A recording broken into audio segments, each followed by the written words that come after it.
Radio Delta. رادیو دلتا.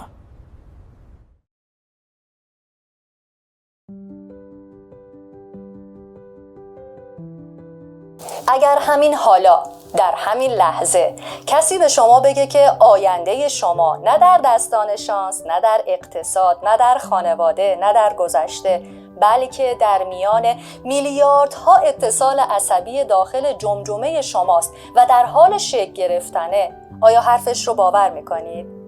هر تمدنی که بر زمین بنا شده، هر اختراعی که جهان رو تغییر داده، هر امپراتوری، هر انقلاب، هر شاهکار هنری و هر رویایی که روزی به واقعیت تبدیل شده، پیش از این که در دنیای بیرون متولد بشه تنها یک فکر بوده، فکری که در سکوت ذهن یک انسان شکل گرفته.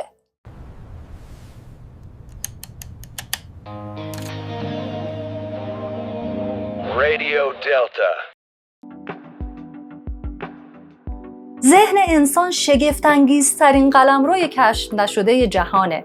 ما اعماق اقیانوس‌ها رو نقشه برداری کردیم، به ماه قدم گذاشتیم، دورترین کهکشان‌ها رو رصد کردیم، اما هنوز بخش بزرگی از ظرفیت ذهن خودمون رو زندگی نکردیم.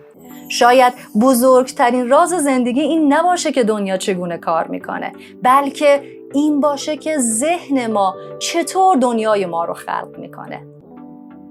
سلام، به این سفر خوش آمدید. سفری که مقصد اون تغییر یک باور نیست، بلکه تغییر زاویه نگاه به تمام زندگیه. ما قرار نیست فقط یک کتاب رو بشنویم، قرار وارد آزمایشگاهی بشیم که موضوع مطالعه اون خود شما هستید.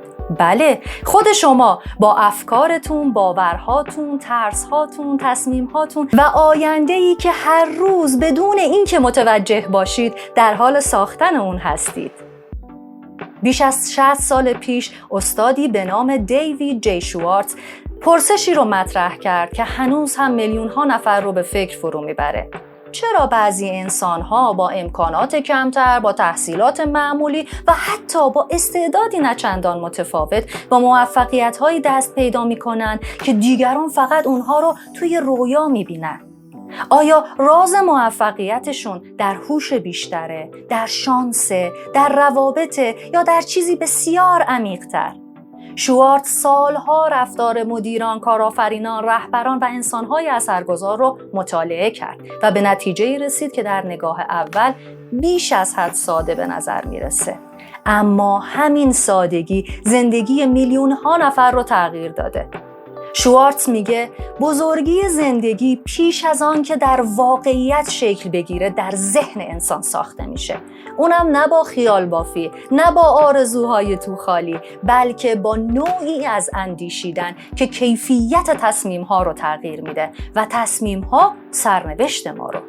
این کتاب نسخه‌ای برای خوشبینی کورکورانه نیست، بلکه دعوتیه برای دیدن آنچه سالها از نگاه ما پنهان مانده. اینکه چرا گاهی قبل از اینکه دنیا ما رو محدود کنه، خودمون این کار رو انجام دادیم. قبل از اینکه دیگران به توانایی ما شک کنن، خودمون به خودمون شک کردیم. و چرا قبل از اینکه شکست بخوریم، بارها در ذهن خودمون شکست رو زندگی کردیم. و مهمتر از همه، چطور میتونیم این چرخه رو متوقف کنیم؟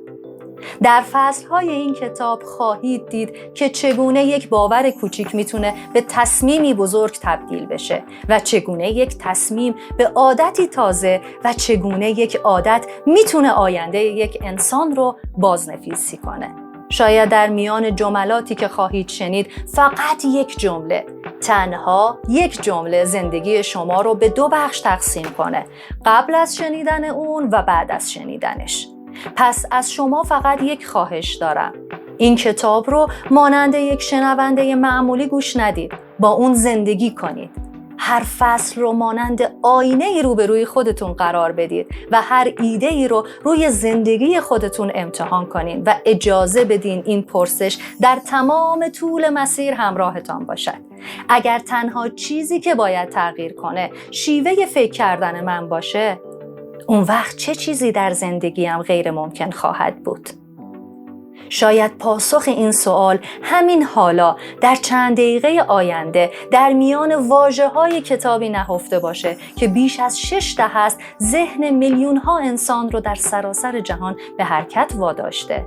پس اگر آماده اید سکوت ذهن را کنار بزنید، مرزهای باورهای قدیمی را پشت سر بگذارید و با نگاهی تازه به خود، به آینده و به توانایی‌های پنهانتان روبرو شوید.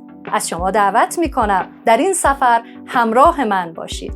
این فقط آغاز یک کتاب نیست، این آغاز گفتگویی است میان شما و بزرگترین نیرویی که همیشه همراهتان بوده و آن نیرو چیزی نیست جز ذهن شما.